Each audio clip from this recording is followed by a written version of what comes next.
For us and for Artech, I think it's really been creating a plan and executing against that plan. I'm actually a pretty risk-averse person, contrary to the typical entrepreneurial profile. I'm an attorney, and attorneys tend to be risk-averse and think about what can go wrong. And so I like to create a strategic plan of where we're going and force my team. I have to use the word force because everyone isn't that way, and force my team to execute against that plan.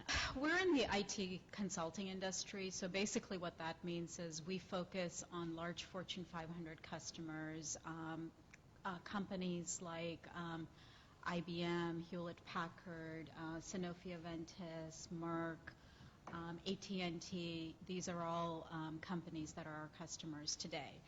And what we do is we basically outsource for them. So we either execute their IT projects at our facilities, or we provide them with the staff that they need on a temporary basis, whether it's 6 months or 1 year, in order to execute their projects on their site. So most of our staff, most of our billable staff works on site at our client sites.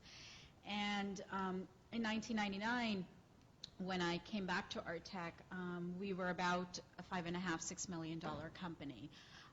While that's of some size, but these are our clients are billion and 50 billion and $100 billion companies, and they're looking at a vendor base. It's a very long and rigorous process to become a first-tier supplier to these kind of organizations. It's tougher today than it was 10 years ago, but it wasn't easy 10 years ago. And they're examining suppliers, and they're examining their suppliers' capabilities. And one of the ways they judge capability is, how big are you? Where can you provide support to me? Can you give me support in 30 different states? Or can you just help me in one facility in New Jersey? And we really had to build a business model and see how we could provide support in 30 different states and build up to a certain size so that we could draw the attention. When we were $5 or $6 million, they were really looking at suppliers who were at least $20 to $25 million, at that time.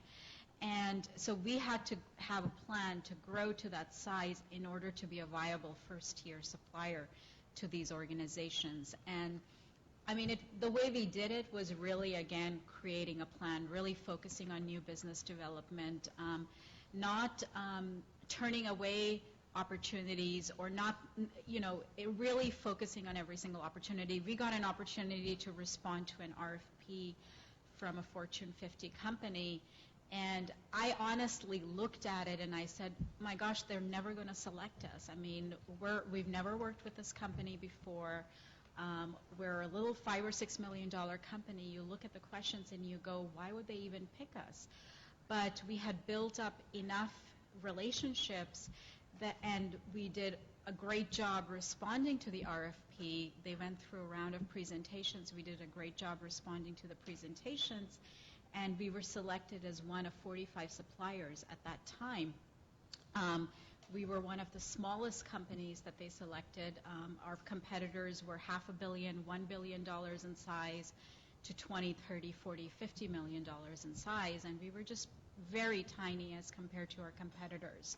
And since that time, in 1999, they've gone through 3 down selects where they went from 45 suppliers to 15 suppliers back in 2005, down to 6 suppliers just last year in 2008, and we've made the cut every single time, and now that company is one of our biggest clients, or our biggest client at this time.